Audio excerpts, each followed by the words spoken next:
go. Hello. Good evening, ladies and gentlemen, boys and girls, political deep dive fans of all ages. Thank you for joining us on the Political Deep Dive. I'm Dave Valente. Joining us, as always, AJ. How you doing, AJ? I'm doing pretty well. I woke up in Colorado today. It was a good Yeah, day. there you go. There you go. That's a plus. Yeah, and Dan, the man Fishman. What is up? I'm, as it says down below, I am proudly dansexual. Dansexual. Only sleeps with Dans. Exactly. All the best people are named Dan. And I want to point out, too, I'm not discriminatory within that name set. Danielle, Danny, Daniel, Dan. Yeah. Or even like, variations. Pan. No, that doesn't work. I don't know. I can't think of anything else, but. I'm not so lucky on that front. I don't think there's like a Dave or David. There is a feminization of. I mean, Davida, I think. Yeah, Davida. But not a whole lot of Davidas out there, though. So no. The pickings are rather slim. Yeah, but maybe you could take like a rearrangement of. Well, no, Todd doesn't work either. My middle name doesn't work either. So. What's your middle name? Todd. Yeah, no, Todd doesn't help. Yeah. I didn't even realize that Todd is its own name, but I guess it is, right? It is.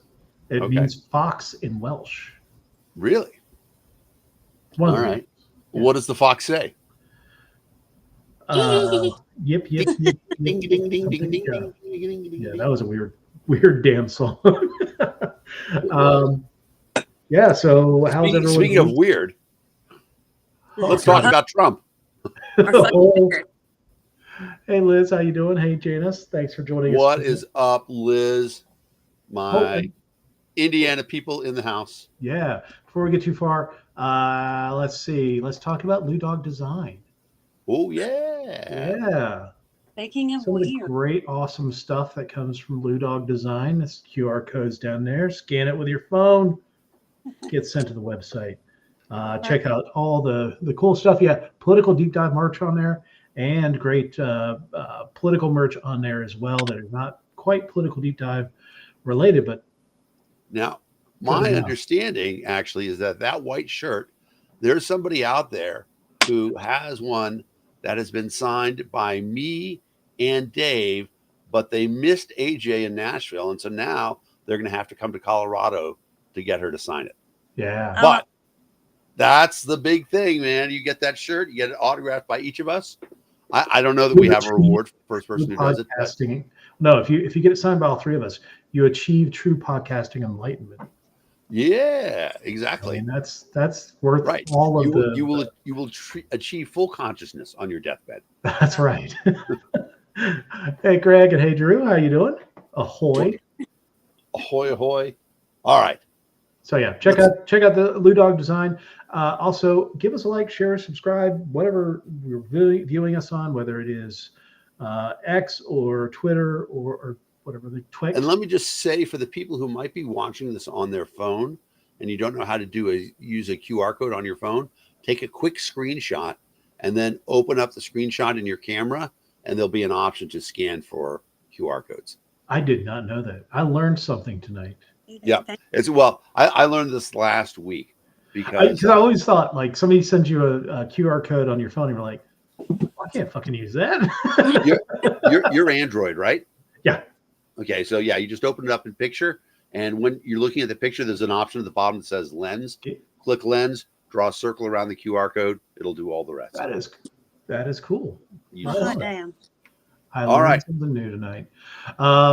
How's everyone's weeks going? I know, AJ, you were doing booths this weekend. Yes. Art by Ash had his first vendor event in Colorado. We were down the road. Excellent. Yeah, it was hot. It was nice though, and they played music, and only like 3 of the songs were country, and one of them was Dolly Parton, so we can forget it.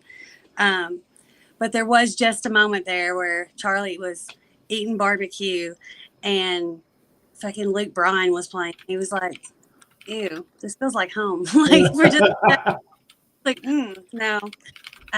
But no, he did pretty well. We met some good people. I got some cool merch. I also got a little bit of sunburn, but only like one spot. I don't know what it is about me. When I shave my legs, I miss one spot. Apparently, I also do that when I do sunscreen. I miss one spot every time. Like, I don't get it. Yeah, I do that too. And then then for the rest of the summer, you've got this one tan spot because it'll eventually tan, and yeah, for me that's what happens. So Yeah, my partner got a bad sunburn in the Barbados.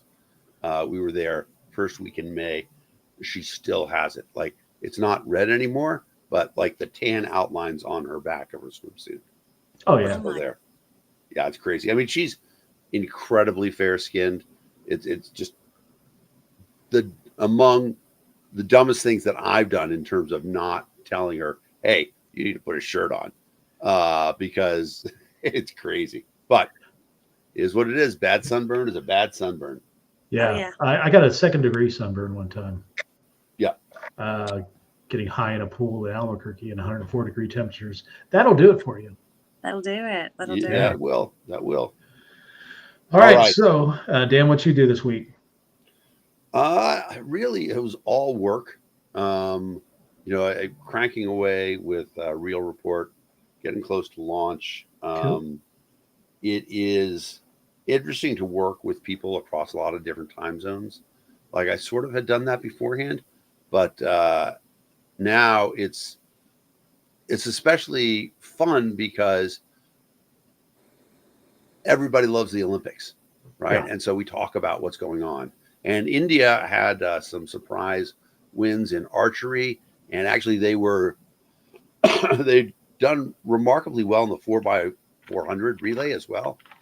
So talking about that, and then Israel had a couple wins, most recently a gold in windsurfing, which was quite surprising. And I had not seen windsurfing for a while, but if you've watched competitive sailing, you know how the boats have these sort of rudders now that lift the boats entirely out of the water. Yeah. So the windsurfers have that now too. So the surfboard is not actually in the water anymore. It's just like this little thin line, and then there's a rudder underneath in the water. So they are flying like 26, 27 knots. And it was very surprising.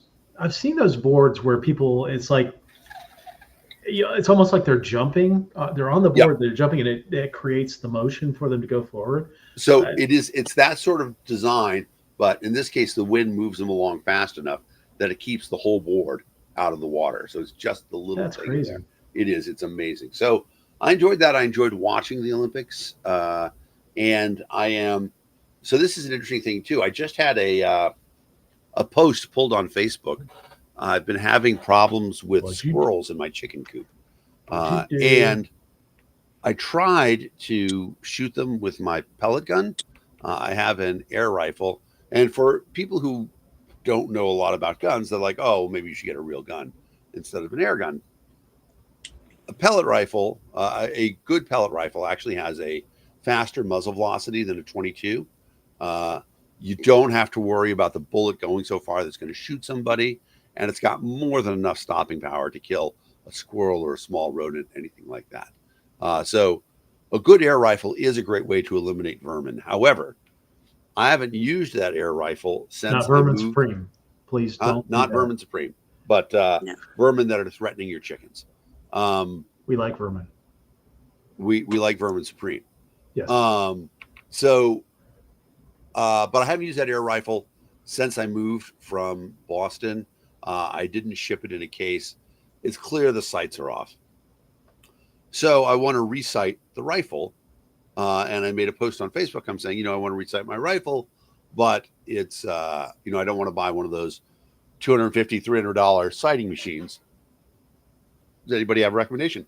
We actually had a lot of good comments on the thread. And then Facebook said, nope, you have violated our rules by trying to sell a firearm. And I'm like, Well, I mean, dumb algorithm sees money and gun in a post. I guess that may be why it got pulled, but that's still bullshit. Yeah, it's bullshit. Well, and there's a person who is a fan of the show, not on right now, but they've commented. I don't want to reveal his cover, but this person is a senior engineer at Facebook, and so he always gets all my bands reversed, which is great. And so this will get reversed as well, and hopefully makes the algorithm better. But the other thing about it is, like, I'm hunting this down because I want the gun to work. Because if I can't get the gun to work, I'm going to have to poison them, and I don't want to use like poison because we eat everything that we get out of the ground, and other animals will eat this, and I don't want them to get poisoned. So I'm going to have to use baking soda, which, you ever heard the story about seagulls and Alka-Seltzer? Yeah. So it's 100% true for small vermin, and baking soda essentially backs up their GI system, stops working, and that's awful. Exactly. It's a terrible way to die.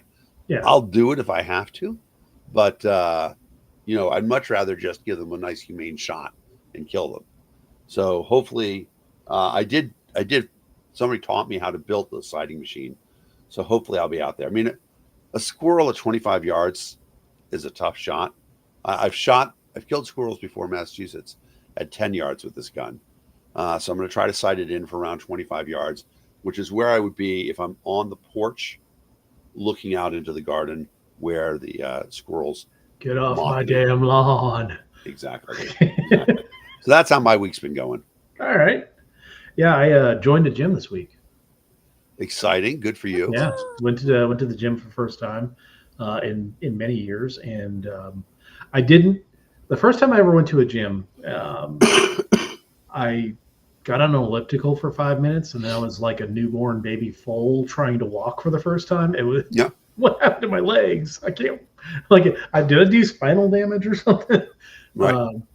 But yeah, I did, 30 minutes on the treadmill, did about a mile and a half or 3 kilometers. And then I did, great foreigner. Yeah. And then I did a 5K on a recumbent bike. And then I did some time in a sauna, got my finish on. How close is the gym to you?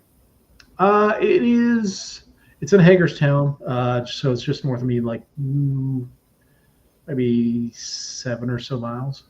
Okay, so 10-minute drive. Yeah, it's not bad. That's good. How much do you want us to ask you about it every week? Can we support you? Yeah, sure. Okay. Yeah, you can ask me about it every week. So I think that's what we should do. I will make a suggestion, and you can do whatever you want to with this. I got one of those digital scales with a Bluetooth meter on it. The one I got is Renpho, RENPHO, and I love it.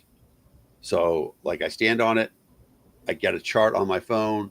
It tells me my BMI as well as my weight, trends, stuff like that.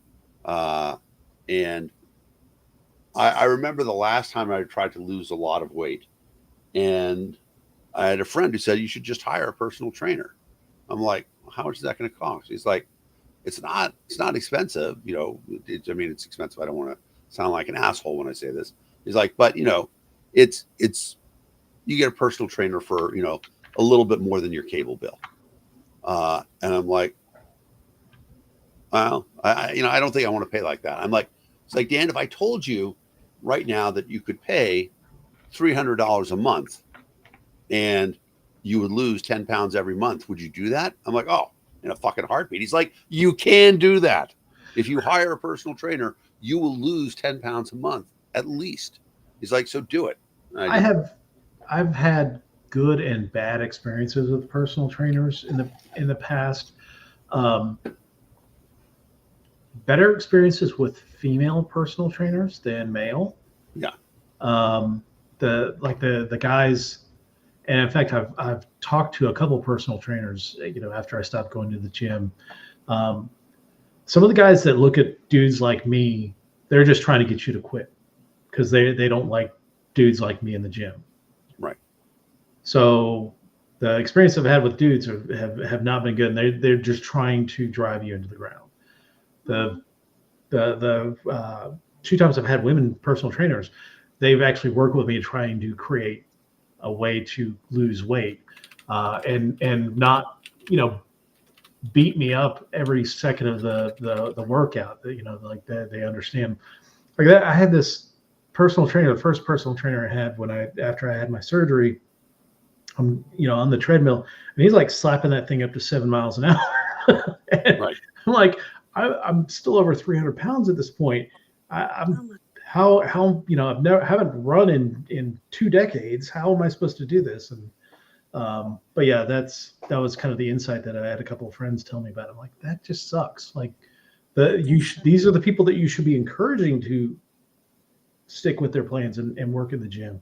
But yeah, there are some jerks out there. So wouldn't it be more helpful to have success stories? Like, oh, I know. like when I go to a tattoo artist, let's say, and we're flipping through the book and I'm looking at their work, it's really nice to see Yeah, their this is body, something I did, and this is how they perform at their job. yeah. If a personal trainer has success stories, I would think that would be helpful. But I mean, what do I know? Maybe I can get into the Olympics in 2028 in Los Angeles, synchronized farting or something along those lines. Nice. That's my goal. Now I got realistic goals. My main goals are really just to improve my cardiovascular health. Losing weight is definitely like part of it, but I think really just getting myself to the point where walking up my stairs is not a burden. It's not really a burden now, but I want to be able to continue to enjoy the basement of my house. Right. Yes. Yeah. No, I mean, and doing it now, I mean, you're a math guy. You understand calculus. No, I don't. You know what I mean by a limit function, right? I have no idea about math. Okay. All right. Well, I will explain then. If you were to say that like a function is y equals x squared, okay? The more x increases, y increases much more exponentially, okay? I'll take your word for that. As you get older, the ability to lose weight increases exponentially. And so for you right now, as a relatively young man of 57, it is much easier for you to lose weight now than in 5 years when you're going to be 62. So Yes. Thanks, man. Do it now. And I will go ahead and tell y'all this. As a nurse that has worked in rehab and long-term care, Yep. I would, and this is terrible, and this is going to sound like heartless. I do not want to be a patient that is a two-person assist. Yeah. Yeah. They have to. And There's that's such a difference in the quality of care you get, especially, and this is going to sound, even more gross, but if you are 180 pounds, which, for our height, Dave, we're roughly the same height. 180 pounds is a very healthy weight for us. Yeah. It's probably not realistic, but something that is like a reach goal. 165, I happen to know, is my fighting weight back when I was fighting. I'm not going to be in that kind of shape again, but 180 would be a reach. 200 would be a delight. But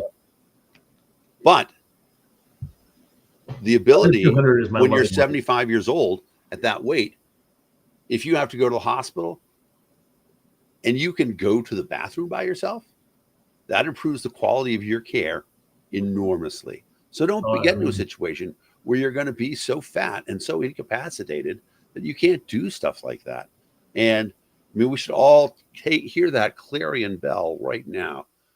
Everybody get into shape. And so now here's an interesting thing about it too. So AJ, I'm just going to say, you look smaller. Have you been, since you moved to Colorado, losing weight? In the past 2 years, I've lost, it's 88 pounds. Wow. Wow. I know you've lost weight. Bravo. Yeah. You because, well, I didn't realize that.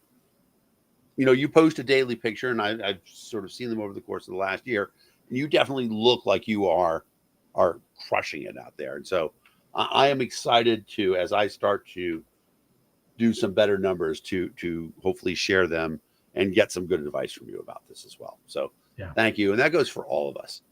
All right. Yeah. I think we should talk about the weirdo. Well, I think let's lead off with, because I just talked about a little bit of the Olympics. Okay. So this week I'm not sure why we heard about this controversy, because a lot of these people that talked about this controversy this week said they weren't going to watch. Had already boycotted the Olympics at the fucking opening ceremonies. Just, I thought you weren't watching, guys. But there was a boxing match. Imana Khalif, the Algerian boxer, was fighting an Italian boxer. First punch of the fight essentially breaks the nose of the Italian boxer, and she's in distress. And there was controversy because it became now the cultural war. This Imana Khalif is somehow transgender because she was not allowed to compete at the 2023 World Championships by the Russians, who run the International Boxing Association. The International Boxing Association, which used to be the governing body of international boxing events like the Olympics, the World Championships, and things like that, were removed by the IOC because they're a corrupt Russian organization. As Heidi just pointed out. Yes. Absolute clowns. And, boxing's always had its reputation of being kind of a clown-run sport. But the IOC took it over. I don't think we've ever heard the official reason why Khalif and the Taiwanese boxer who is going. I think we're first of all. I think this is an issue that's worth a lot of conversation. I think by trying to do both of them at once, we make things a little more confusing. No, because it's not a trans issue. It's not a trans issue at all. It's not a trans issue at all. Yeah. The reports that came out from the IBA are different from the two boxers. And so it's important that we distinguish between what was in one and what was in the other. And the fact is, we really know nothing about what is in the IBA report, except that the chair of the IBA first said that they were going to ban Imane Khalif. And then afterwards, they produced evidence to do so. And this is in the middle of the World Championship run when she had just defeated a Russian fighter.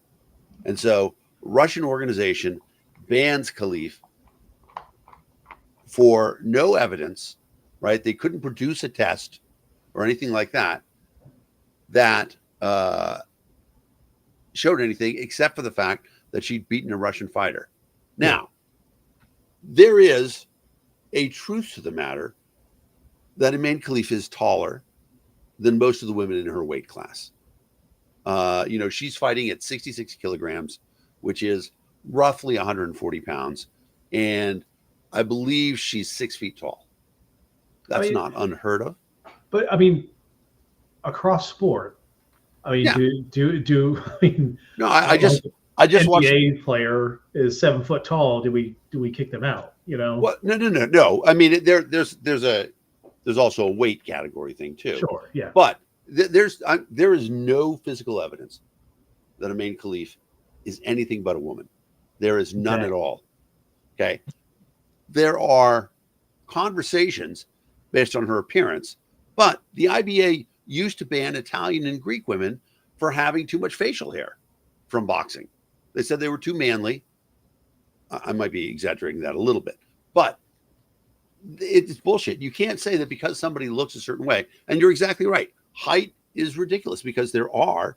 I just watched the woman who won, the Ukrainian who won the gold medal in high jump. Or high jump, yeah. Yeah. That woman was a tall drink of water. But she probably weighs like 8 pounds. Well, my favorite athlete in the Olympics is Turkish volleyball player Zara Güneş, who is 6'6". Yep. Holy shit.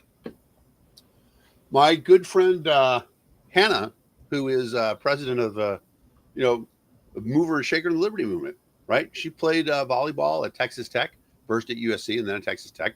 She's 6'6". Okay. Yeah. This is not heard of. They're human beings in all different shapes and sizes. And being big doesn't make you a man. Being hairy doesn't make you a man.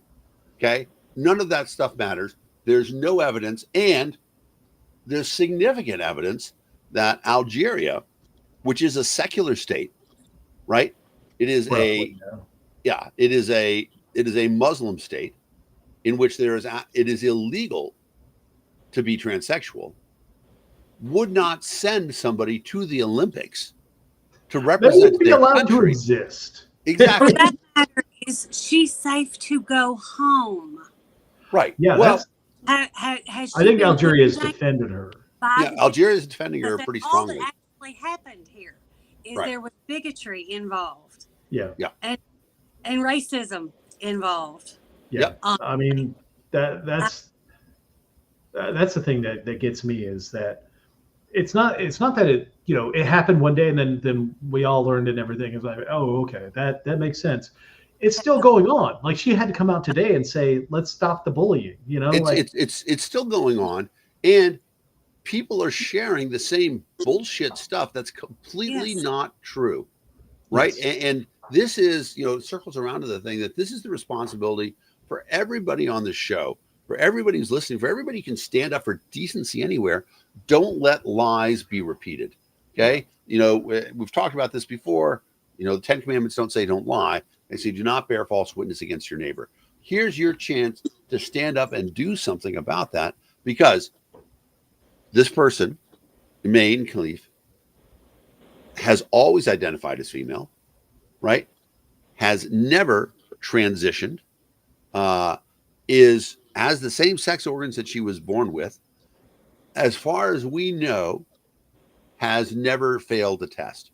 There's an accusation without a test by an organization that is suspect.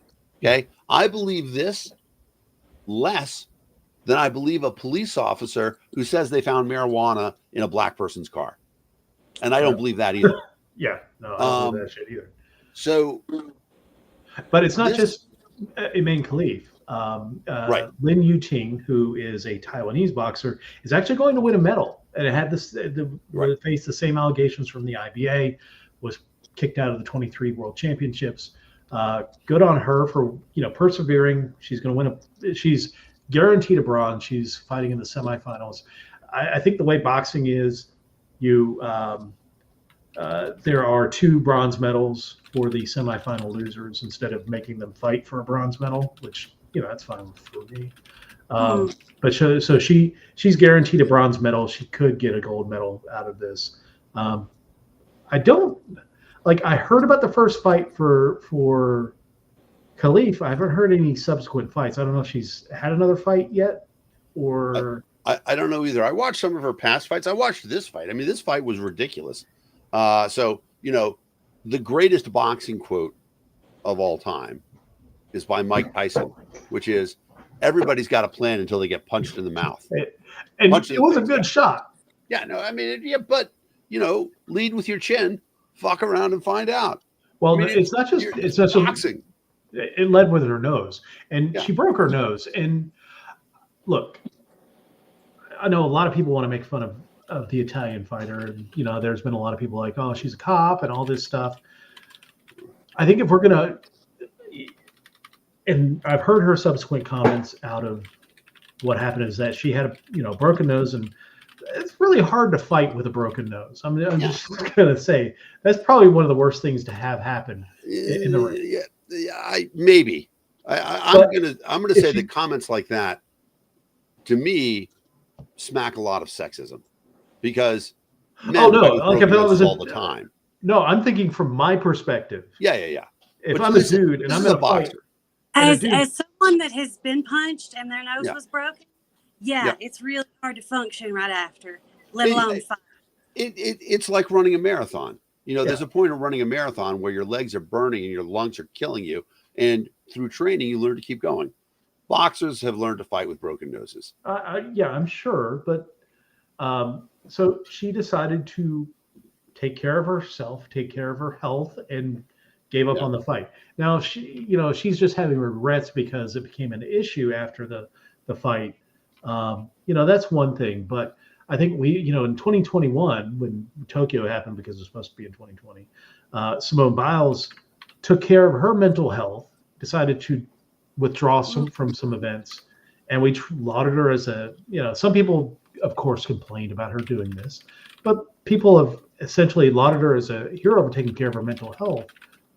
I think let's give the Italian boxer a little bit of grace as well. That let her, I can't imagine training for so many years of your life to get to the Olympics just to give it up in 46 seconds.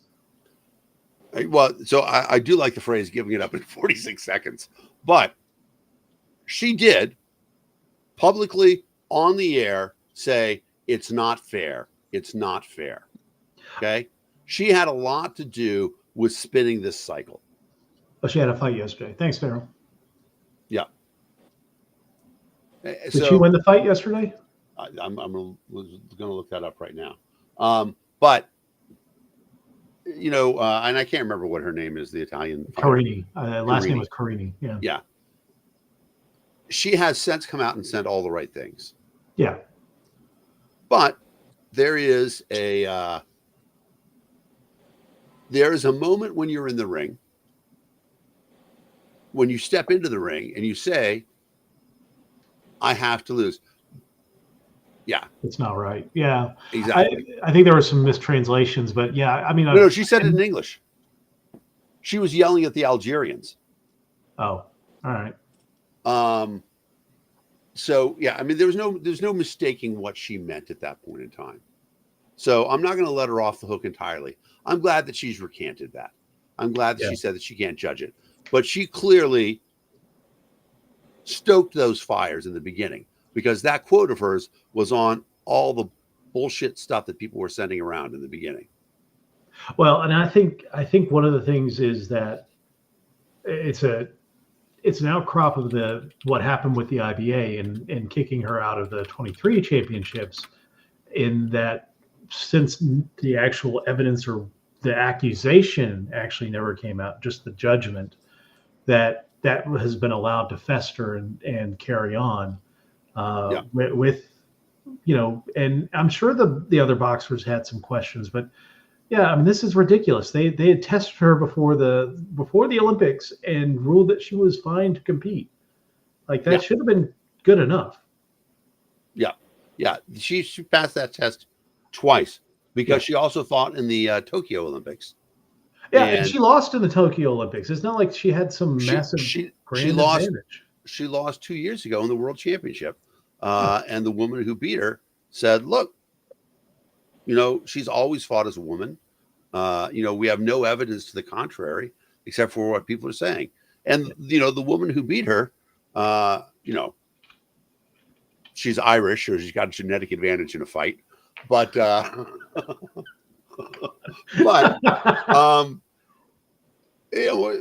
is much smaller, and Olympic boxing never ends in a knockout.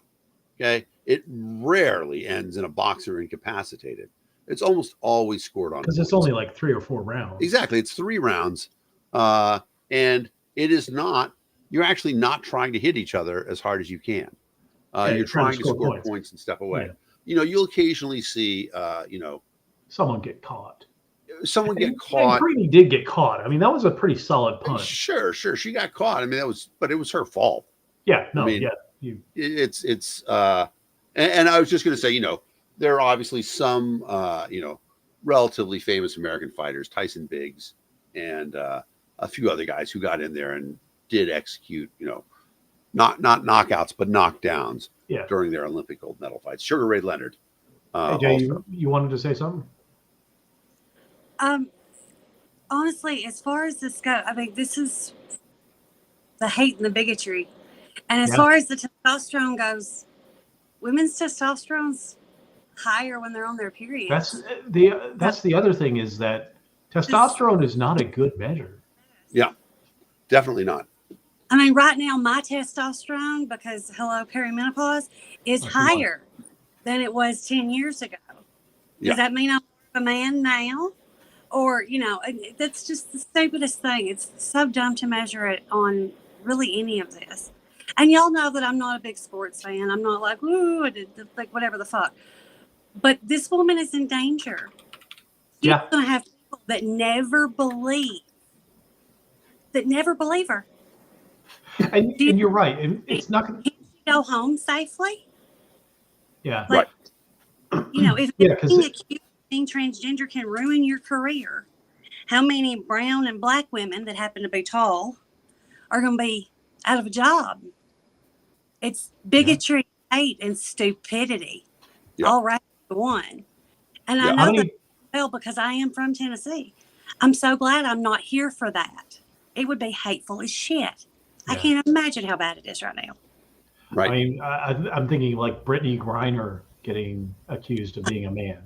You know, basically any hell, the dipshits that say Michelle Obama's a man. Like, it's just the you're right. Like, even if the Algerian government completely backs Khalif, who's to say some dude in Algiers watching this in, let's say she loses and he loses a bet or something, is going to be pissed off at her because not only that, you're talking about a secular state. You're talking about a religion. We've talked about this, the Pew Trust and the circle around the hardcore jihadists, and then the people who say, I wouldn't do those things, but I support the jihadists in doing those things. And there's another circle.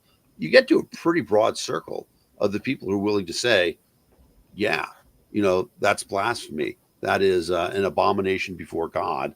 And I'm executing Allah's will by doing something like that. And this sort of thing has happened in sports before, right? There was a Colombian who scored an own goal in the World Cup against the United States. Yeah. And he was killed. Yeah, I remember that guy. There's violence that comes to athletes. I mean, remember Gabriella Sabatini getting stabbed on the court in Germany? Guys running onto the baseball field a couple times to attack. It wasn't Sabatini. It was Sellers, wasn't it? Monica. Yeah, it was Monica Seles. That's right. Yeah. Well, this is not a new occurrence. Anyone hate and scared in social media is now open, and their families are open to this harassment. And this is what's going to happen if you won't stand up for them and you won't stand up for what do you think is going to keep happening? Women with women that have had double mastectomies, women that are on treatment for cancer.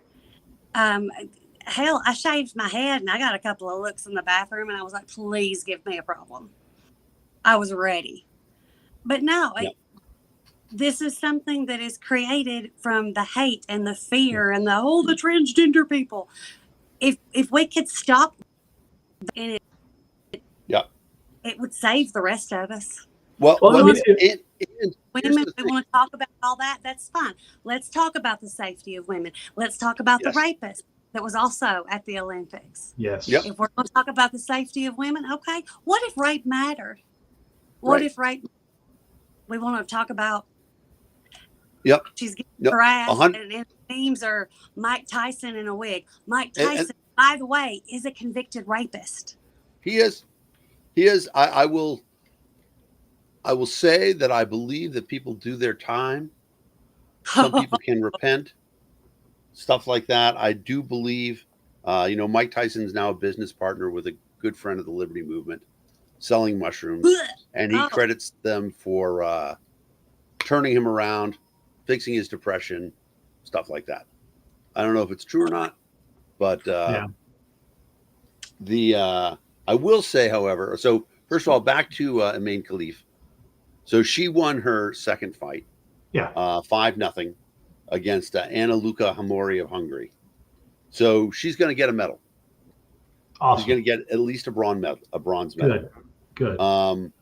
So both of the fighters that had the controversy settle over them. That they're going to get medals, and I'm glad about that. And speaking of that rapist motherfucker, what was his name? Van de Velde? Dutch beach volleyball player, was in London in 2016 and raped a 12-year-old when he was 19. And and spent time in prison, was released, and was allowed to represent. Sentence. What's that? 1 year of his 4-year sentence. Yeah, not a Right. surprise because it's bullshit. It is surprising to me actually that England would have let him go back, because that's a capital. It's a serious offense. It's a violent crime. Why would they let him be returned to Holland? But Yeah, whatever they did, that was they clearly did. He makes the Dutch Olympic volleyball team, the beach volleyball team. They lost today. They're out of the Olympics. Thank God. He was getting booed pretty mercilessly at each time. You know what though? It is not enough that people booed him. You got to call all of his teammates accountable too. Oh yeah. Don't play with that guy.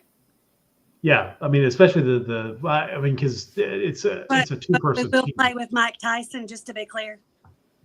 Listen, it's Logan Paul was about to fight Mike Tyson. You know what? Mike Tyson served his time in prison. This guy did not serve his time in prison. He recanted. He apologized. It's 40 years later. He's done a lot of treatment. He talked about what was wrong with him psychologically, why he's better now, stuff like that. I believe that people can be cured. I believe that people can recant. So let me ask you this then, AJ. Felons should never have guns again? Felons should never vote? You're saying felons. I'm talking rapists. Yeah. So rapists should never vote again. Rapists shouldn't be let out in the streets. Death penalty? Death penalty for every rapist? I didn't say death penalty. Never let out in the street. Life in prison for every rapist. Streets again. They should never be allowed the opportunity to rape. But other violent crimes you're okay with? Murder. I didn't say that. I'm talking about rape. We're not doing this, libertarian. We're not spreading it into something I'm not talking about. I'm talking about rape.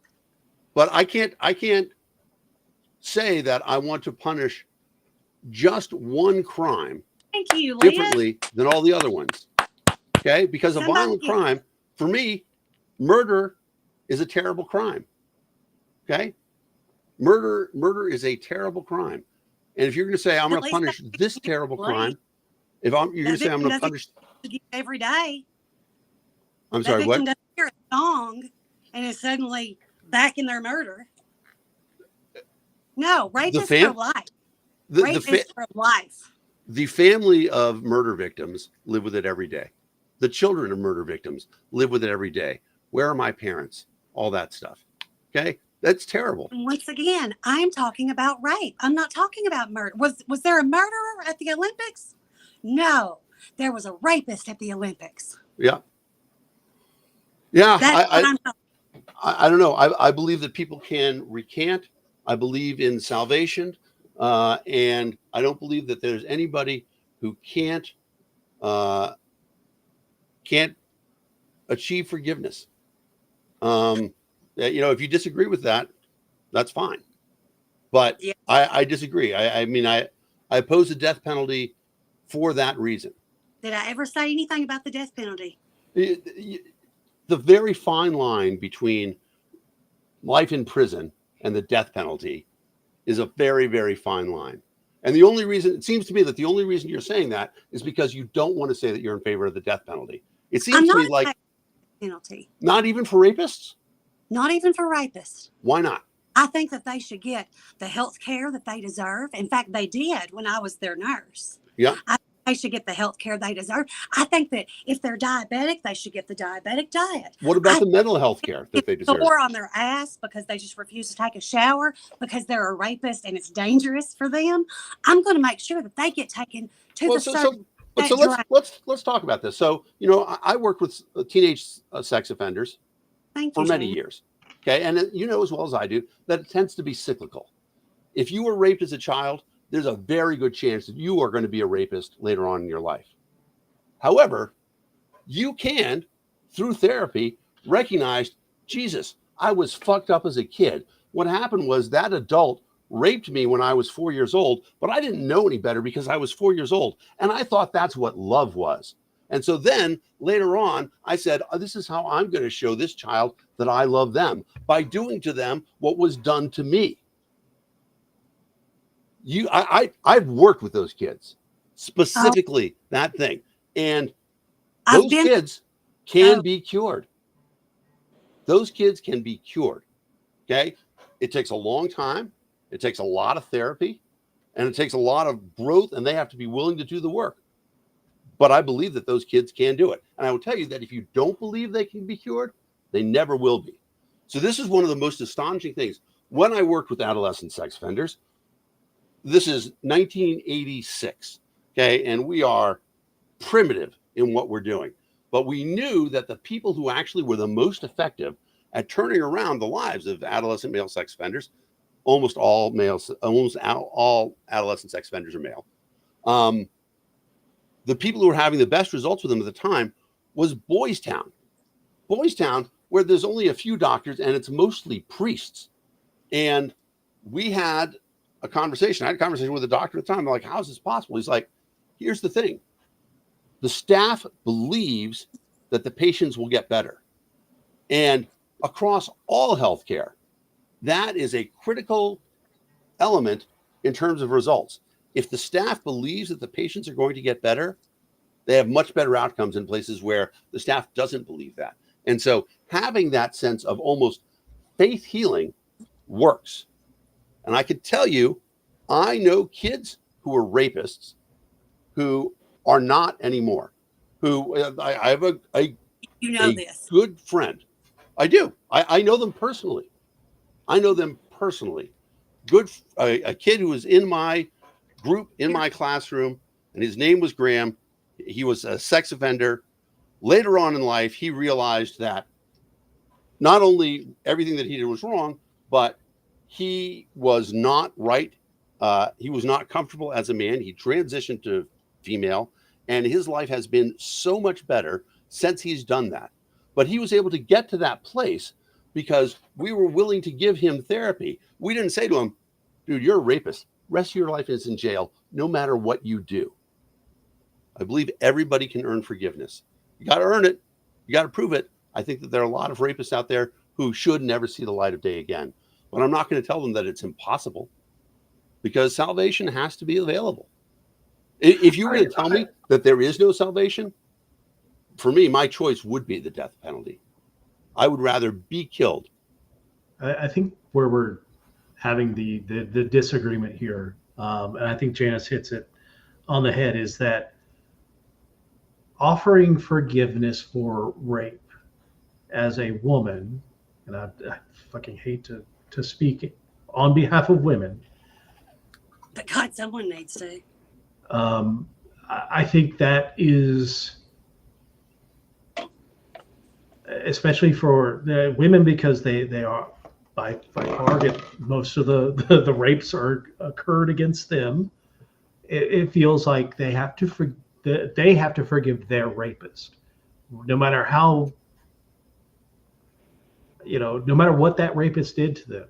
And there are people that are just never going to forgive someone who caused them harm. And it is right. A rape is a lifetime sentence for the person that somebody who's molested. That is a lifetime sentence for them.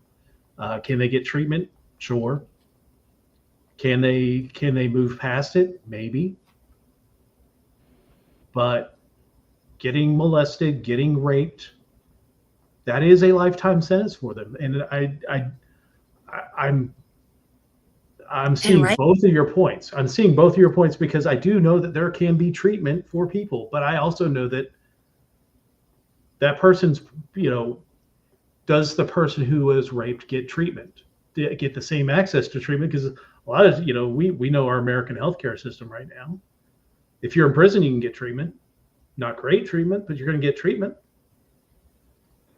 So from my perspective, it's a very hard, I'm never going to say never, because I'm going to say, yes, there are ways to treat people. There's also nuance in the idea that there are different types of rape out there. whether is it statutory between, a couple of years between the Romeo and Juliet. Yeah, kind of a Romeo and Juliet romance. Okay, that's a rape. Do they deserve to go to jail forever? No, probably not. But I get exactly where AJ's coming from in this one. Look, violent crimes are violent crimes, and they fuck up the victims. There is no justifying what has been done. There's no way to make anything better. There's no way to minimize the damage that is done. The question in this case is, what is justice? Okay. And if justice is killing somebody, then that's it. If justice is ending their life, if justice is ending their ability to walk freely ever again, that's one thing. On the other hand, we know more about psychotherapy than we ever have. You can hear soldiers who will tell you that depression treatment now with psilocybin and MDA and things like that have given them a reset button. Most of the people who commit violent crimes were victims of violent crimes themselves. I just don't believe in a scenario where we say, that's it. The justice system will own you forever. I agree that we should give them treatment, and if there was market treatment that, in consultation with the victim, that. What if rape actually mattered, y'all? It doesn't matter. Even in this very conversation with two of my friends, it doesn't actually matter. We automatically go to, but the rapist can be cured. I mean, fucking maybe. But that's it. You just said maybe. You've gotten to speak plenty, I think. Go ahead. What if it mattered enough that we taught consent at the very beginning? And I know you're a big fan of consent, Dan. I know you are. What if we taught that at the very beginning? What if we actually bothered to take care of the victims of rape so that they don't become future perpetrators? Because that's apparently what we're actually worried about. Not that they're victims, not that they're damaged, not that they're hurt, not that they may or may not have to carry the rapist baby or may never have kids. Who knows? We're concerned that they're going to be perpetrators. So why don't we flip that entire system around and treat the rapist? Nothing that I said precluded any of that. Now, here's the thing. What you said just now was maybe they can be cured. I still wouldn't let them out. I didn't say I wouldn't let them out. I said, no. Previously, you said you would never let them out. Previously, you said you would never let them out. And just now you said maybe they can be cured. Maybe they can be cured. So you're saying that if we think somebody can be cured, you would be okay with a rapist having served their time, having been cured, having apologized, I don't know, do some form of proving their sincerity, paying off their debts to society, and then being a free person again?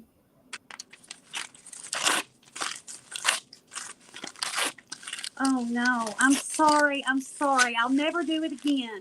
I'm so sorry. Didn't fix the paper, Dan.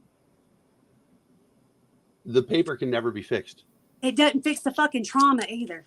So then kill them. I didn't say kill them. Because you don't want to own that piece of it. You're assuming that I want to kill people. I don't want to kill people. I do believe they belong in jail. They belong. You believe they belong in jail for forever. Yeah. Okay. For me, I can't distinguish. I know. Between You'd that. rather be dead. Duly noted. Yeah. Okay. I think we've hit the end. Let's we'll definitely move on from that. Well, I know we're going to disagree on this one, and let me cycle back to the Imane Khalif thing, though. If the people who did want to say she's a man or she failed this test result or anything like that actually wanted to have a conversation, this would have been the best possible scenario to have a conversation about what people want to do in this sort of situation. But they didn't want to do that.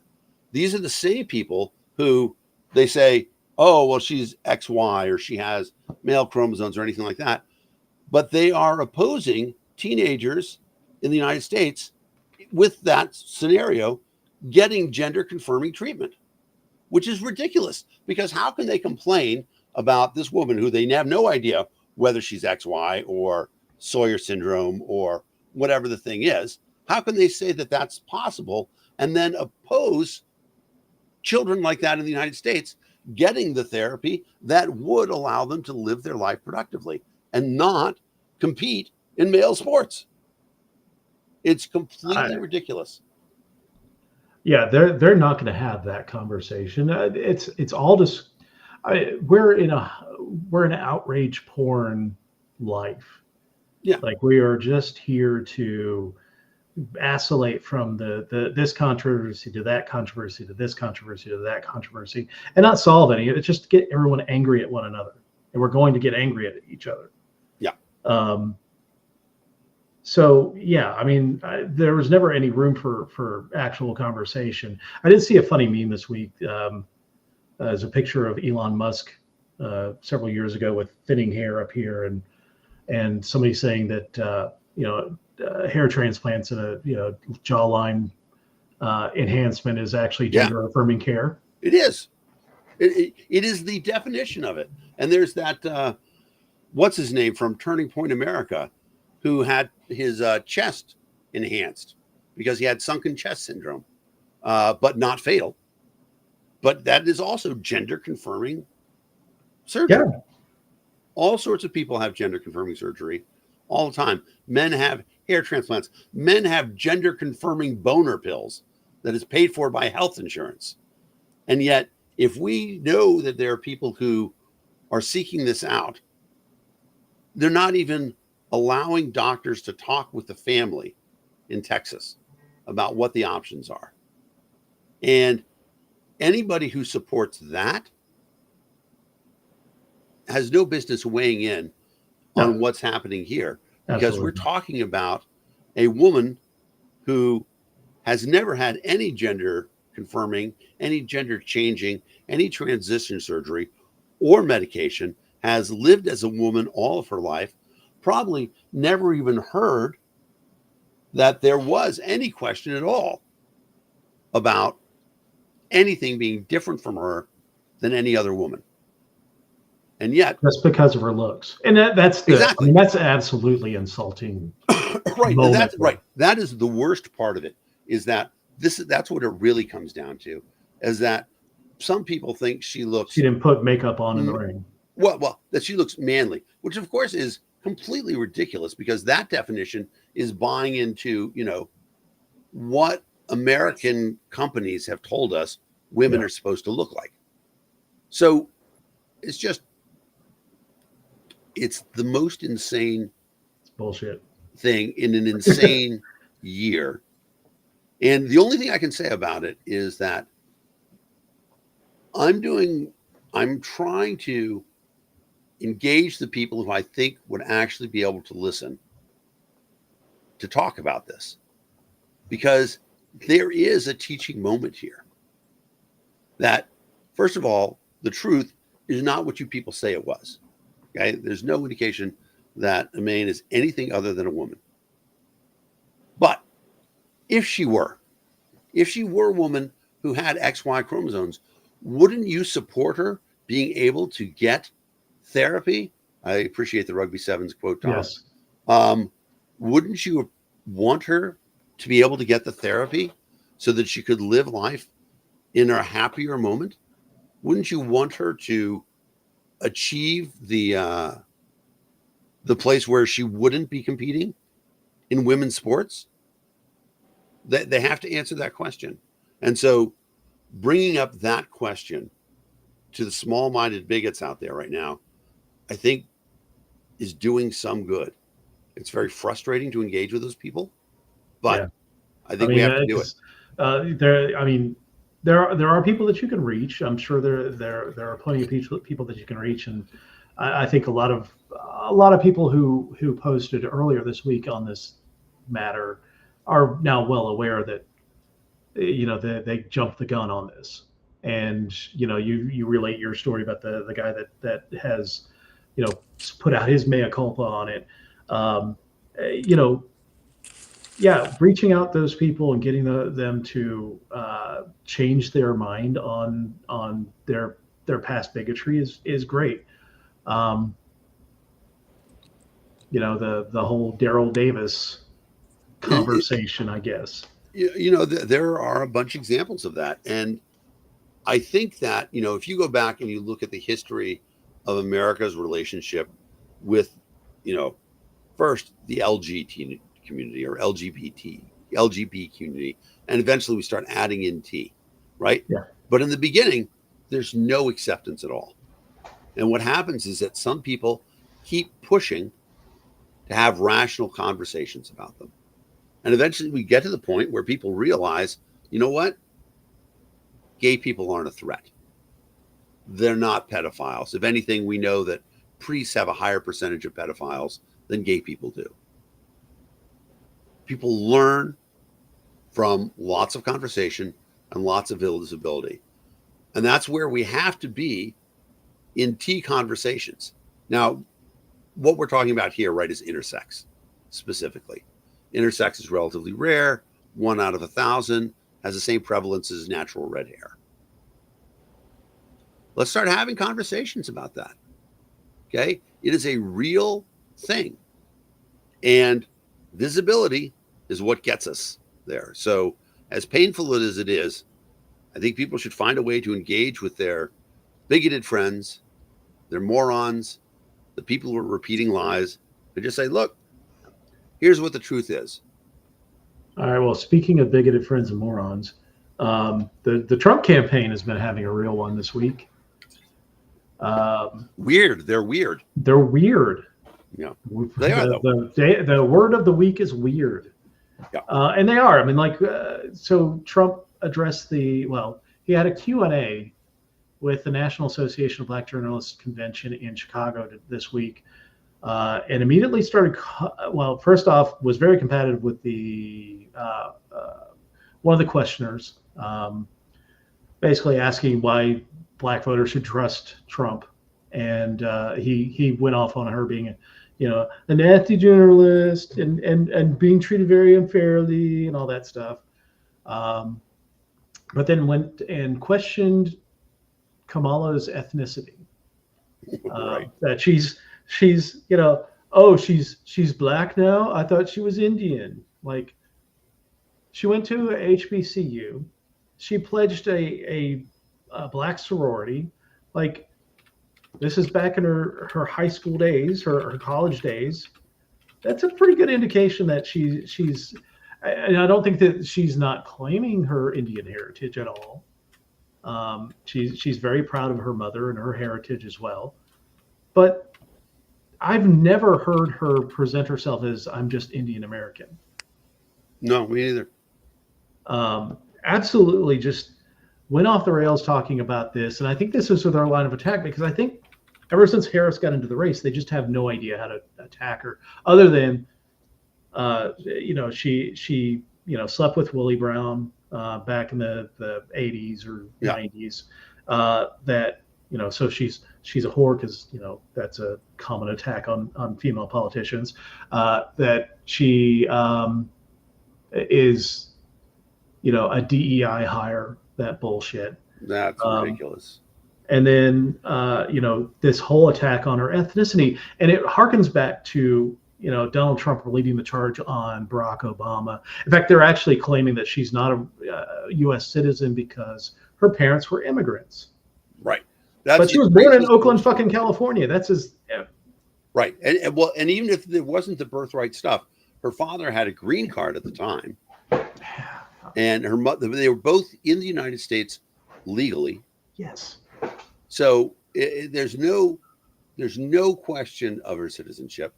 And the other thing is that J.D. Vance has an Indian wife.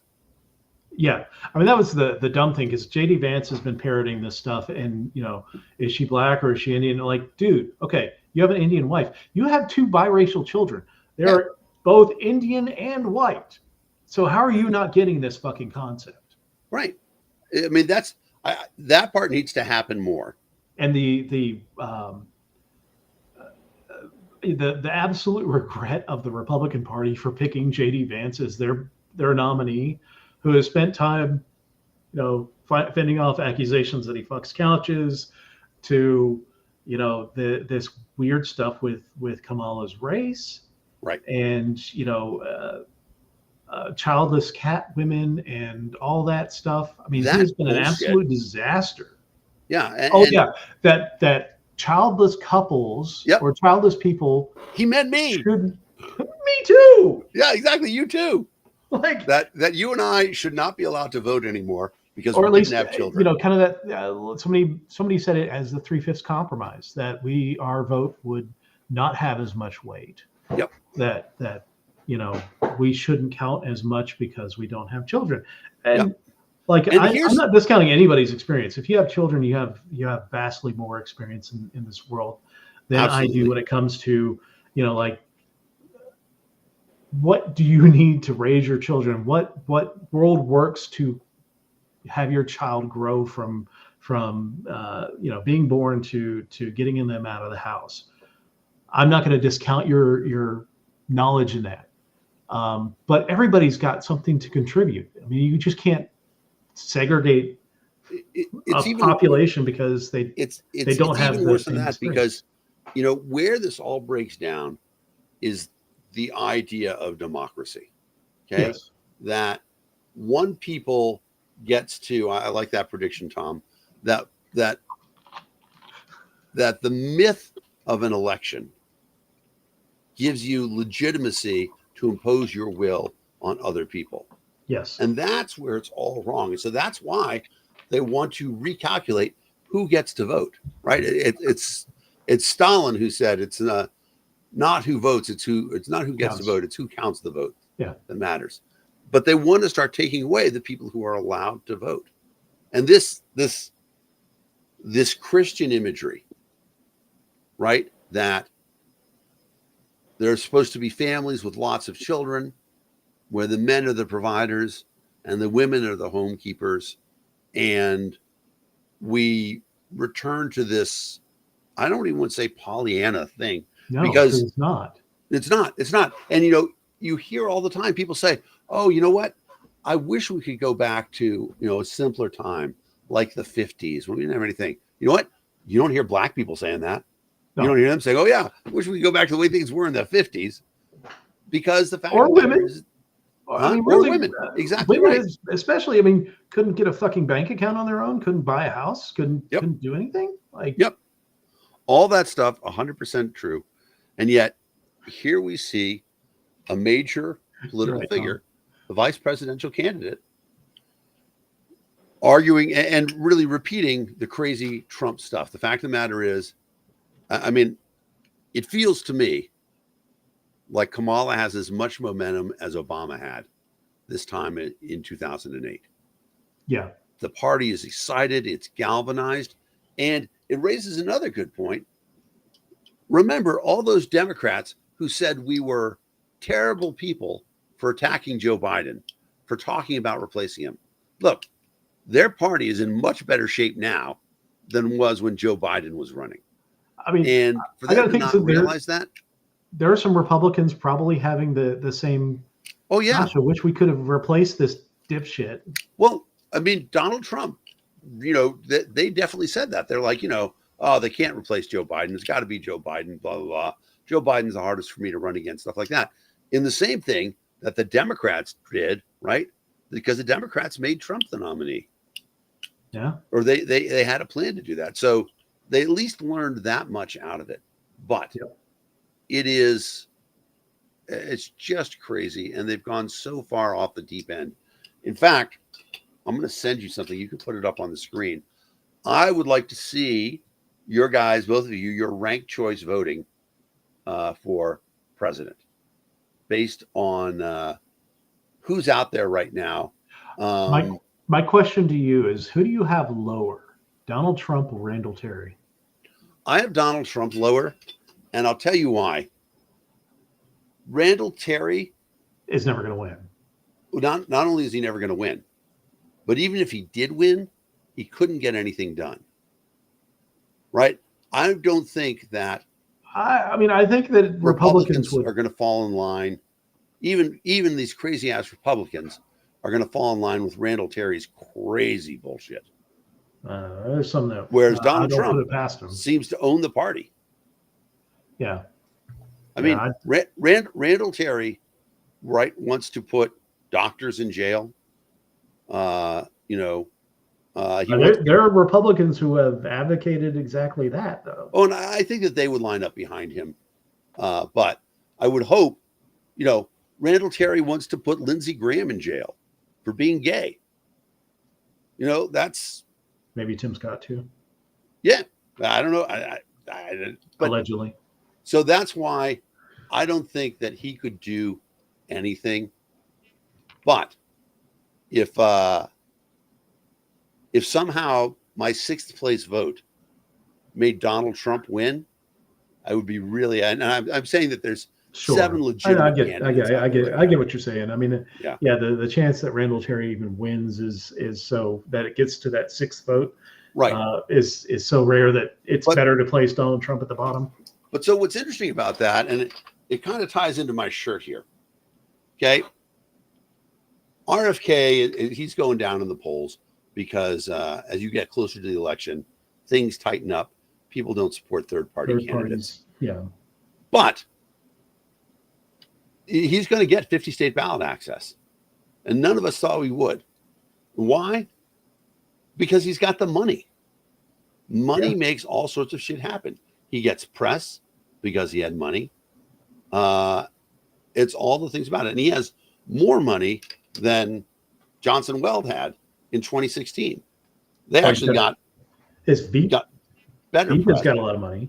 Yeah. Even before that, though, he raised something like $25 million. And I want to agree with Janice. I'm voting for Chase as well. Yeah. Chase will be on the ballot here in Maryland. And he's on the ballot in West Virginia. I just confirmed that a couple weeks ago.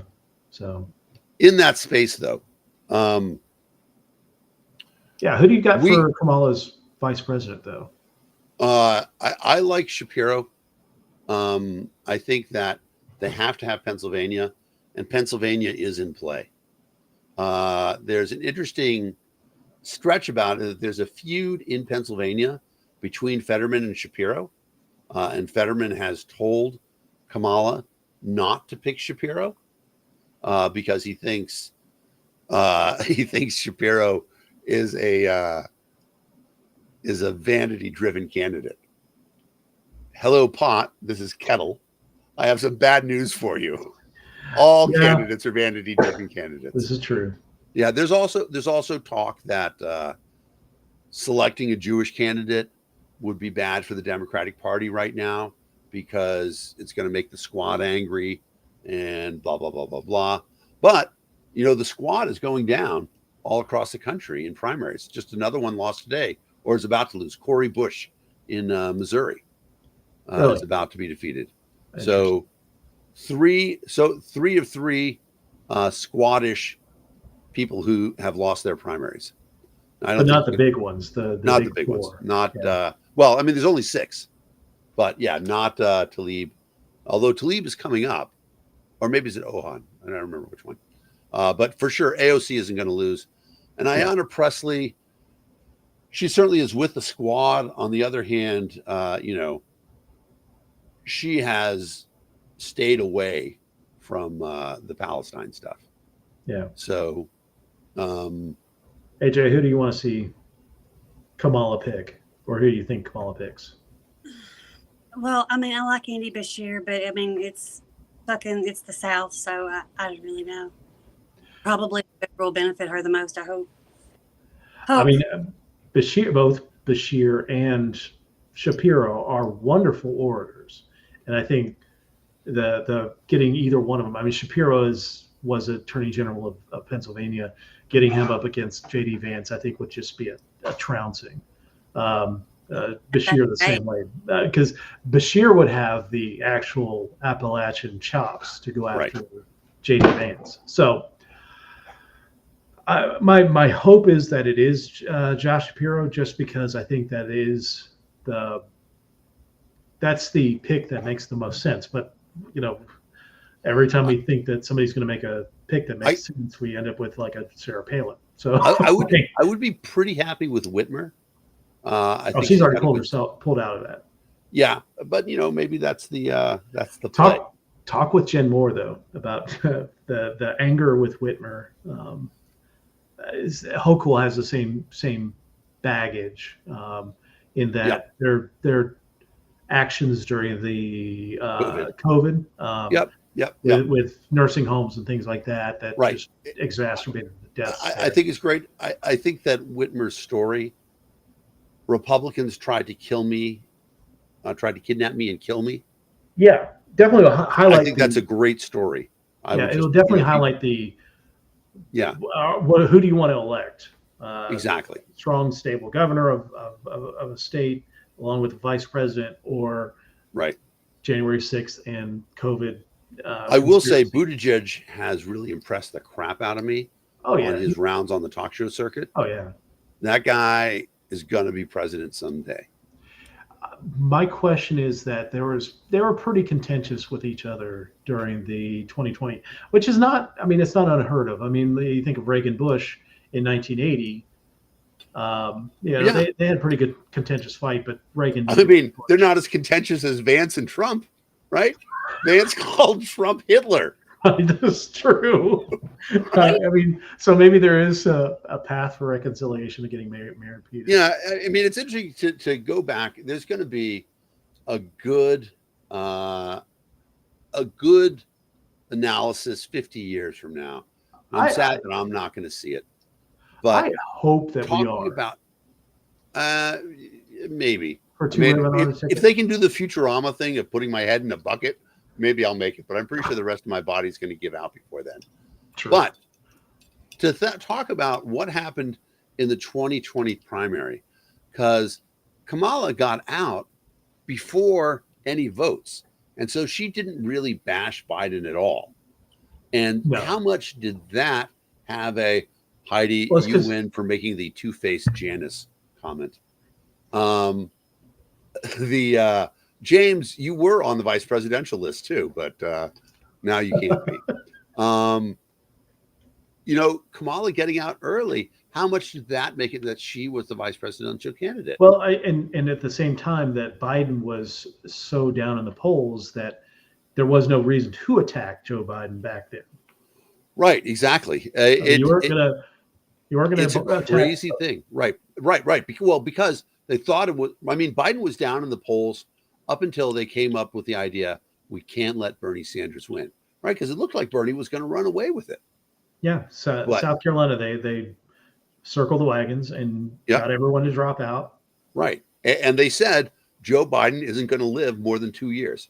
So, yes, Darryl Perry for Democratic vice presidential candidate. That would be awesome. That would be awesome, especially if the toaster license czar of the Perry's Rules of Order. Yes. Got it. Somewhere. You got a copy right here? I might. I have been thinking about names, so I'm going to say an embarrassing thing here. No, you know what? I'm gonna censor myself, and I'm not going to tell that story. But I do think, you should raise your eyebrows if I'm saying that I'm going to censor myself on this show. But I do want there to be some way that we call it Perry, because Perry simplified rules of order, something like that. I love Nando's Perry. I love Perry too. Nando, exactly. Nando's Perry is one restaurant here that is not here in West Virginia that I wish was here. Yeah. So Perry. Apparently they're opening in Atlanta. Yeah. It's I do think though that Darryl, you should give us like 0.01% of Amazon sales from off of this thing. Some sort of commission for pushing the book. But here's where I want to go to. The part that I want to come back to, and I want to talk a little bit about Johnson Weld, because we were knocking on that door. Okay. Yeah. 10,000 people joined the party in 2016 because of Gary and Bill. And we raised $12 million. In 2000, Jim Babka and Perry Wilson and Steve Dosbach worked on a plan where they essentially sort of mathematically proved if you could get 50,000 members, yeah, no, I know Tom's here. If you could get 50,000 members, dues-paying members in the Libertarian Party, you would have enough, you would have the critical mass of both money and membership to be a factor, a real factor in the presidential race. So here we see it. Ted Kennedy, who is cuckoo for Cocoa Puffs, right? Ted Kennedy, who said that the COVID virus was targeted to not affect Jews and Chinese people. Ted Kennedy, who, is just off the deep end. And I've talked about, I like the fact that he's an enhanced person. Oh, Robert Kennedy. You're talking about, you were saying Ted Kennedy. Ted Kennedy, yeah. Robert Kennedy. Robert Kennedy, thank you. Robert Kennedy, who said, RFK Jr., who said the virus was designed to not affect Chinese and Jewish people. Sounds like German new medicine. Exactly. And, he said other really crazy stuff along the way. He's getting this limelight. He's getting this attention because we blew it ourselves. We could have been running. And, I know a lot of people don't like Bill Weld, but if your choice is Bill Weld or, I don't want to say Ted Kaczynski, who is the Mises candidate? Oh, Rechtenwald. Awards. Yeah. Right. The reason everything that happened from 2016 on was to not only stop Bill Weld from running, but to drive his supporters, anybody who thought he would be okay, do that. James, I'm quoting RFK. That's what he said. To drive those people out of the party. And if we had just been in a state where people had said, you know what, support the candidate that you want, I'm supporting Kim Ruff or Adam Kokesh or any of the other people who are running, and not try to drive out all the supporters of the people who were coming into the party at the time, we would have hit that 50,000 person mark. We would be in the place right now where really it is not just the worst two candidates running against each other, but a rematch of the worst two candidates running against each other. If there were a viable person out there, we would be pulling people off, but we're not. And, Chase is getting sabotaged by the LNC. So he's not able to do it. The party doesn't have any money. The campaign doesn't have any money. We're all suffering because of, the actions.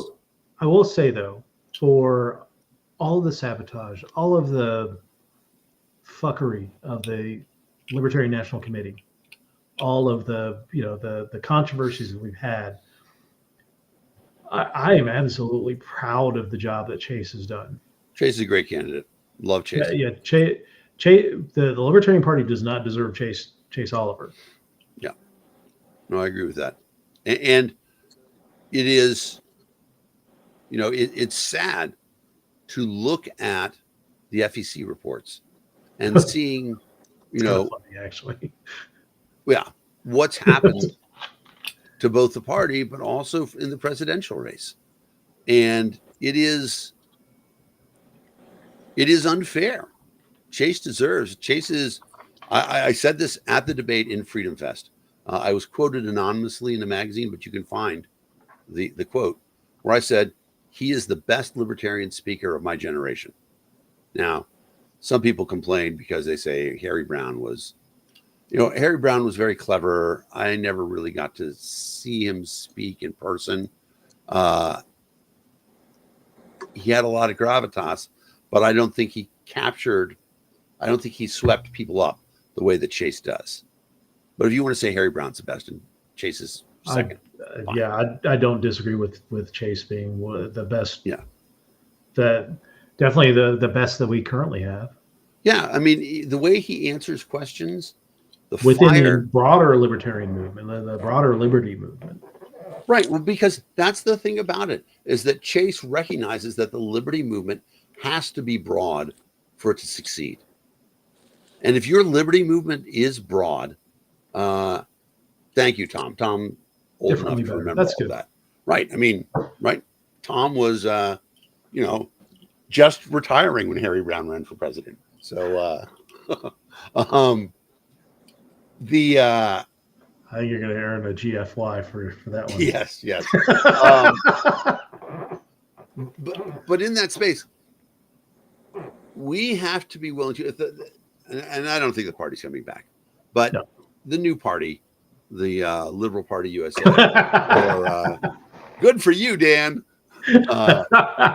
or whatever they're going with the name, whatever that party is, it's got to be willing to accept the broader liberty movement. And the broader liberty movement has to include people like Chase, who were Democrats and came to the party. It has to include people like Bill Weld, who were Republicans and came to the party. We have to accept that broader not the coalition. fucking bigots. Yeah, exactly. And not those people, not the idiots, not the assholes, not the people who don't truly support liberty or think that liberty means that they have the liberty to be small-minded bigots. There has to be an understanding that part of what libertarianism is based on the idea that people can be kind. Yep. And will be kind. And if you don't want to have the kindness, I don't want a libertarian world. All right, let's keep going. Scared everyone off. All right, here we go. Let me hide the chat. Y'all ready for the quiz? All the y'all ready for this? Bum, bum, bum, bum, bum, bum, bum, bum. Sorry. Dan caught my screen name, the Duke of Albuquerque. Actually, I did the traditional spelling of Albuquerque, the Spanish city. So I'm not New Mexico. Albuquerque. Albuquerque. Yeah, and northwest Spain.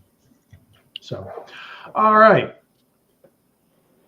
Question number 1. Remember, these are questions that went up until Thursday, so anything that happened Thursday and beyond is not part of the quiz. So, question number 1: which athlete is the most decorated American gymnast of all time? This one Mary Lou changed. Retton, Shannon Miller, Shawn Johnson, or Simone Biles? So this one changed, and I don't know when. But it had been Shannon Miller, and now it's Simone Biles. Yeah. I'm going to guess that it's Simone Biles. It is. Yeah, she had won a gold in the middle of the week. So, yeah. Yeah, Tuesday she passed it. Oh, no, it was on Thursday. No, after winning team gold on Tuesday, gold all around. And gold on Thursday. So it was on Thursday that it changed. That's right, because probably Thursday midday is when this comes out, and the Olympics are in France, so earlier in the day that would have happened. So, France. Let me take a moment to just remember Mary Lou Retton from the 1980s. I went to school with her at the University of Texas. You did. That's right. And she drove around. West Virginia's own Mary Lou Retton. She drove around in a Corvette that said Mary Lou, the vanity plates, and easy to spot. And like I say, every now and then I would bump into her at a party. That's awesome. Pretty cool. Question number 2: which app informed users this week that some of their photos were permanently deleted? Instagram, Google, LinkedIn, or Facebook? I don't know about this one. I don't know either. I have to Looks think like somebody looking at if it were anything other than LinkedIn, it would be so big that we would have heard the story. So my guess is LinkedIn because of size, but I want to wait to see what Janice has to say. Oh, Heidi says it's Instagram. IG. How do you measure douchebags? In Instagrams. That's nice, dude. I see. There was a thread somewhere, and I'm trying to remember what it said. But I can't remember who they were bitching about, unfortunately. They said, Correct. that guy is the biggest douchebag in the Libertarian Party. And somebody wrote underneath, let's not minimize how hard it would be to be the biggest douchebag in the Libertarian It was Party. Jared Hall, which They were right. Exactly. That was it. how you call Jared Hall the biggest douchebag in the Oh, it's Libertarian crazy. Party? He is one of the salt of the earth guys in the Libertarian Party. It just blows me away. Yeah. It's interesting, that's, I don't want to talk about the people who did it, but it's tough. I try to resolve that sometimes about, there people are just flat out wrong, but I will try to tolerate them. Yeah, I catch flack from them every once in a while especially when I post pro-trans stuff. So. Yep. No, they are definitely against that stuff. Yeah. But all the more reason to put it in their face. I know. I like making bigots mad. So. Exactly. Question number 3. Gabriel Medina of Brazil posted a near perfect 9.9 score at the Olympic surfing competition. Which island is hosting the surfing events this year? And it's really cool. I know too. AJ, you know? I don't like sports. Yeah, I know. Looking at the names of all these places, which Bali, Mykonos, Tahiti, or Ibiza. And of these, only one of them is a French dependency. Janice got it. Janice has got it. Tahitian treat. Yeah. That's a great photo. That is a great photo. Tahiti, yeah, that is an awesome fucking photo. That's probably going to win some kind of Pulitzer Prize at some point this year. But it's like the largest distance between the Olympic host city and where an Olympic event is being held. Yeah, but we're going to beat that the next American Olympics because they're going to have an event in Guantanamo and one in Hawaii. So they're going to have one. Really? No. Or no? Okay, I was like Guantanamo. Prisoner exchange? Well, I mean, like synchronized prisoner exchange. I can't believe we haven't talked about that part because that's the Khalid Sheikh Mohammed. Yeah, but let's finish the quiz. Yeah. Which state has the largest homeless population in the United States? Oregon, Florida, California, or New York? Heidi already got it right. Anytime they say largest population in the U.S., the answer is always California. It's that much bigger. You could say, which state has the largest population of rednecks? And even though there's not a lot of rednecks in California, there are more rednecks in California than there are in Kentucky. Because Kentucky just doesn't have that many. You could also say New York. If you go outside of New York City, backwoods New York. Yeah, no, it's true. Yeah, my mother-in-law lives in. My mother-in-law lives on the most obscene driving route. In order to get there, you get off of 87, and you drive through Gayhead to what's the other one called? Oh, yeah, you get off at Coxsackie, and then you go to Gayhead, and then you turn left at Climax. I am not kidding. That is the driving direction. I mean, it sounds like the natural progression. Exactly. It sounds like a natural progression there. Like, makes sense. All right. Question number 5. Which politician removed himself from consideration as Vice President Kamala Harris's running mate? Remember, this is a few days ago. Right. North Carolina Governor Roy Cooper, Pennsylvania Governor Josh Shapiro, Arizona Senator Mark Kelly, or Minnesota Governor Tim Walz? I know that this was the Coop. Yep. Mainly because I'm so into chickens right now. But yeah, it's an interesting decision to pull himself out because he is a lame duck governor. He's in related news, I removed myself from availability for the next shuttle crew to go into outer space. So, I mean, as much as Shapiro makes sense from keeping Pennsylvania in play, and I think that's more vital than North Carolina. North Carolina would probably be more in play for the Harris campaign. They still may get North Carolina. I think they will. It had been trending more Republican before the whole switch up. So I haven't even seen it has. But when you go back to enthusiasm, you look at the 2008 and 2012 numbers. Obama carried North Carolina both times by considerable margin. They were not in play. And I think that the Democrats have that machine in place right now. Oh yeah, they do. I mean, that was the advantage of them taking the Biden infrastructure. And what is different is that you actually have somebody at the head of the ticket that can actually articulate and generate energy rather than sit there and watch him look like, God, I hope he doesn't fuck up this time. I think too, you can't underestimate how bad, what an advantage is to not have been through a primary race, to not have 6 months of other people disparaging you or beating you up. Yeah. And even your opponents, even the Republicans aren't attacking you. Yep. Yeah, that is a definite advantage. And I mean, we've been going through cycles now where it's like our presidential elections are getting longer and longer. It's like almost as soon as somebody, we elect somebody else is announcing that they're going to run for president. And it feels like we just have this 4-year-long election cycle. Maybe they're going to be like, maybe going through these primaries is not the best thing, and let's do something with convention and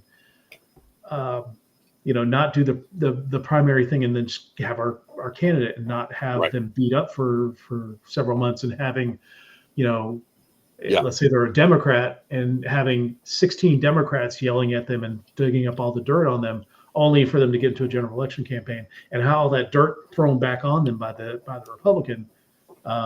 So maybe we'll see shorter election cycles, but please, I beg of you, I'm tired of this crap. Question number 6: which theme park was soaked in murky floodwaters this week? Disneyland, Dollywood, SeaWorld San Diego, or Universal Studios Florida? I have no idea. I don't either. I would think that if California was flooding, we would have heard about it. So I'm going to guess that it's either Dollywood or Universal Studios Florida, but I don't know. But I will say, all the kids out there, if you're not appreciating, look who came up with that one. And privileged vote. So everybody should go out and acquaint themselves with one song from Dolly's back catalog today. Yes. Find a Dolly song that you haven't heard. An enormous back catalog. And thank you, BB. Just one of the greatest American songwriters of all time. All right. Patrons of Dolly World theme park Dollywood we're seen helping each other wade through knee-deep water following a torrential downpour. And we did get quite a bit of rain here in West Virginia. So us too. Sense. It was nice. We needed it. No, well, it wasn't really nice because it didn't really cool it down all that much. It just got really fucking humid. Yeah, it got humid, but we needed the soaking. The dirt was. Oh yeah, my really front yard is trash. So, because I refuse to water my front yard. That's just a waste of resources. You should put some veggies in there. Which food item is linked to widespread listeria outbreak in the U.S.? Yes, food item widespread listeria outbreak in the United States: yogurt, cheese, milk, or deli meat. I heard the story this week because it's a famous brand of it. Oh, AJ knows. What'd you say, AJ? Boar's Head. Deli meat. Yeah, Boar's Head deli meat. Got recalled. All right, I got some dirt to spill here. So I worked at the Stop and Shop Deli in 1987 in Massachusetts when Boar's Head was just coming on, and the stores liked Boar's Head because it allowed them to raise the prices on the store brands, but still be cheaper than Boar's Head. And so Boar's Head isn't particularly better. It just has the premium label. And there's some people who always buy the premium label, but allows the stores to have greater profit margin on the store brands. And so that's why Boar's Head is everywhere. It was a really great marketing decision. Yeah. Question number 8. California is battling the 5th largest wildfire in state history. What is the name of the blaze? I'm expecting Janice to know this one. Is it the Creek Fire, the Hill Fire, the Park Fire, or the Vista Fire? I think it's the Creek one. But I think it's the Creek Fire, but I will wait. Yeah, but you know, you were also raised as an Islander fan. Although I will say, the best wow. pizza I ever had was in Unionville, and that was really good. So there's something to Long Island. Heidi gets it. Janice gets it as well. All right, Park. All right, that's Park good. Fire. Northern California has destroyed hundreds of structures and is estimated to be bigger than the size of Los Angeles. That doesn't seem that big to me. Western cities are sprawl more than They are. They are. Than, I mean, LA has 5 separate downtowns, right? Yeah. The Century City. I can't remember them all now, but yes, that's a good point. You raised an excellent point. Yeah, because like Albuquerque is larger than several, like Vermont. Well, it's larger than a few nations. So nice. All right. Question number 9. Which country is racked with protests this week following its disputed presidential election?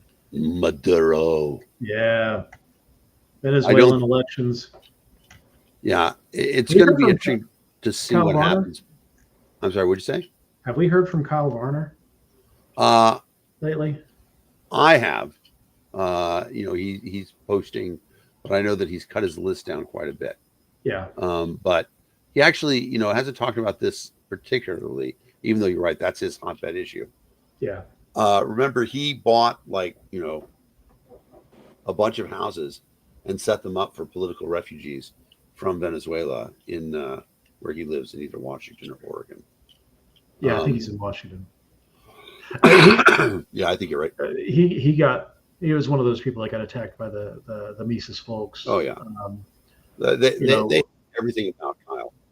And Kyle is one of the best people. Yeah, agree. Kyle was working, now that you say it, I remember he was in the Seattle hospital that was ground zero for COVID in the United States. Yeah, I mean, he was the one that debunked a lot of the dumb fuckery that the Mises folks put out about COVID. All right, question number 10. Which iconic Star Wars costume piece recently sold at auction for $175,000? Is it Luke Skywalker's lightsaber, Princess Leia's golden bikini, Yoda's robe, or Darth Vader's cape? I mean, it's got to be. Did we get a context clue? We didn't even look at the context clues earlier. We did briefly. I didn't see one. That image doesn't help much. That's so cool. Yeah, I love that picture. Fire. We already did that one. And Maduro. Okay, so no context. Everybody says it's the bikini, so I'm willing to agree with that. I've got this bad vision of some. Yeah, I don't. Getting let's not even say it. Yeah.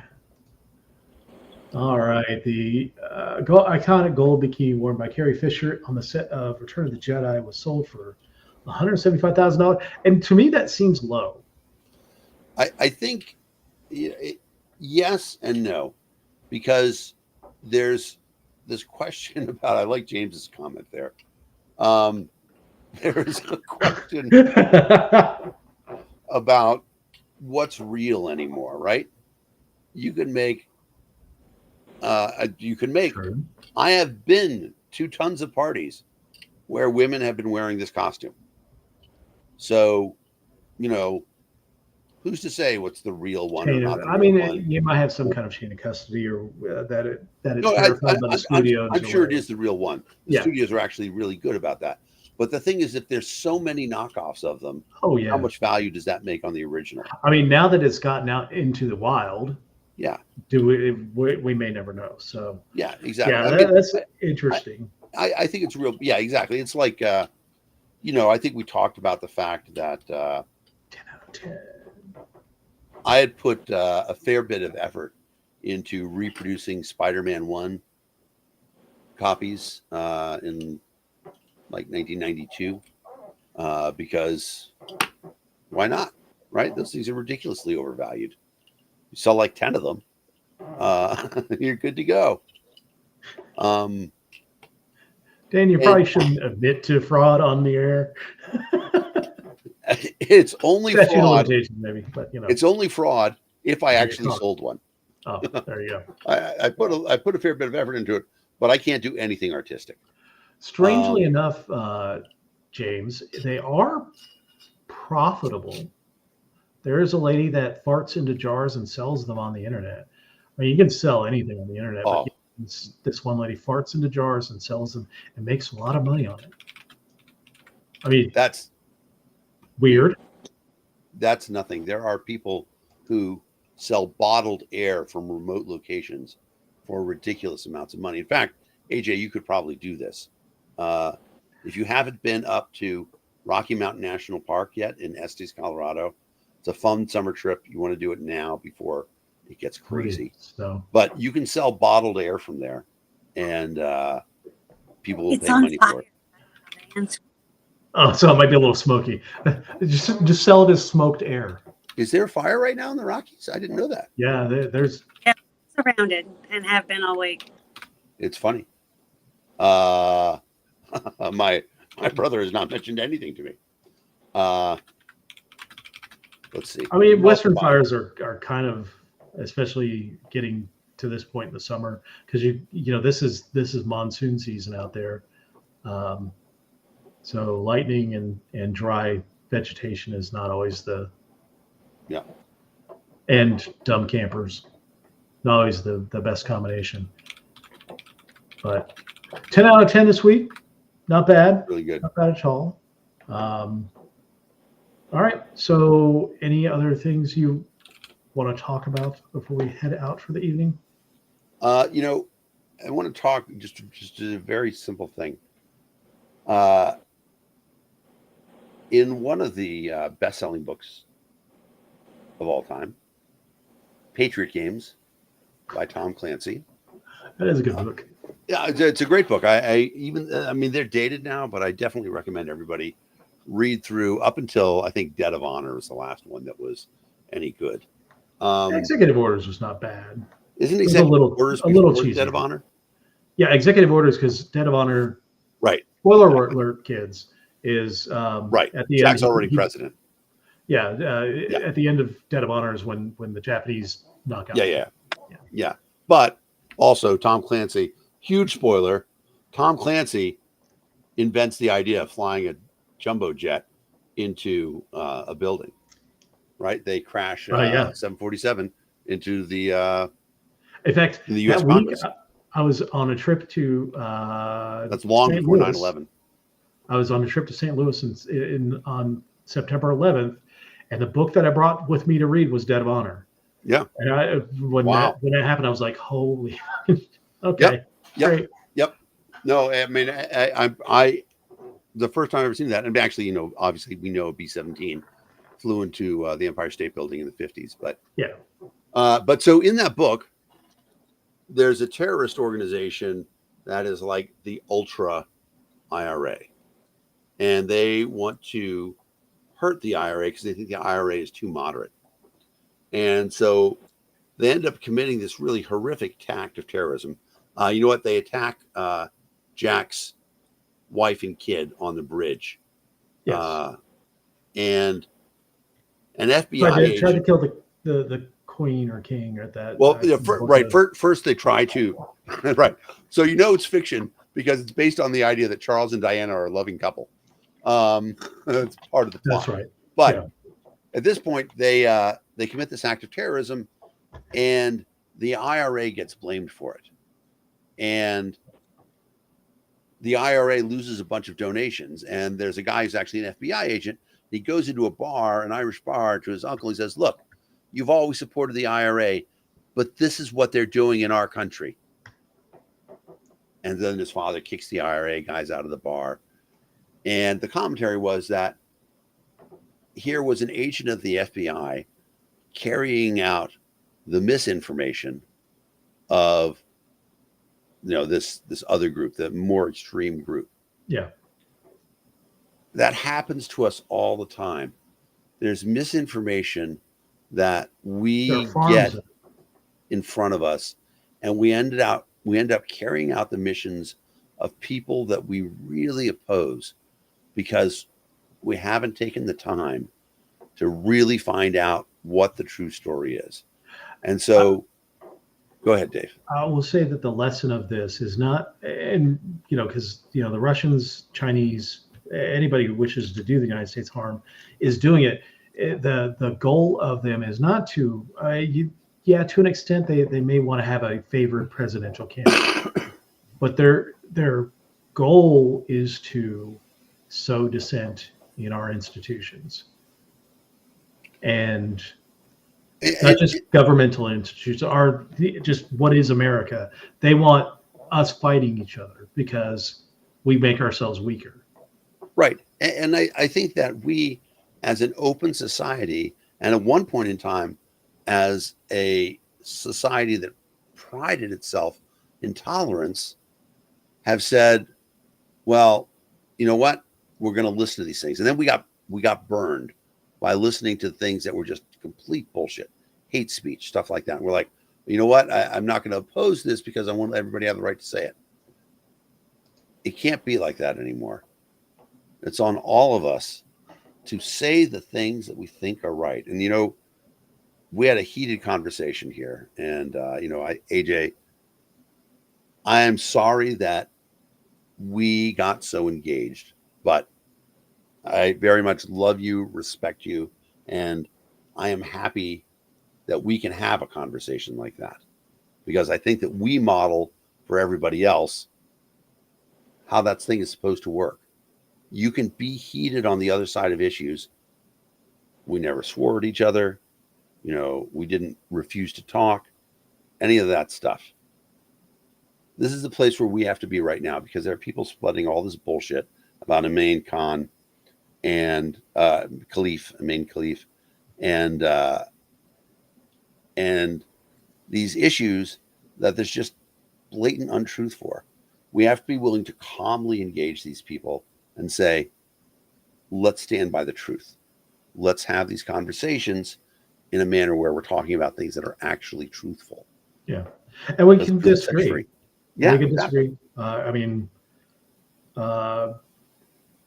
I don't agree wholeheartedly with either one of you on that debate, but I see both points. So, but I love both of you. Y'all are both my two of my best friends in this world, and I'm glad we had this discussion. I wish it wasn't as heated, but it's a good discussion to have. The strongest iron is forged in the hottest fire. It's true. It's true. All right. Well, any other stuff for the week besides saying good night, Gracie? Good night, Gracie. Good night, Gracie. Love you guys. See you all in a week. Yes.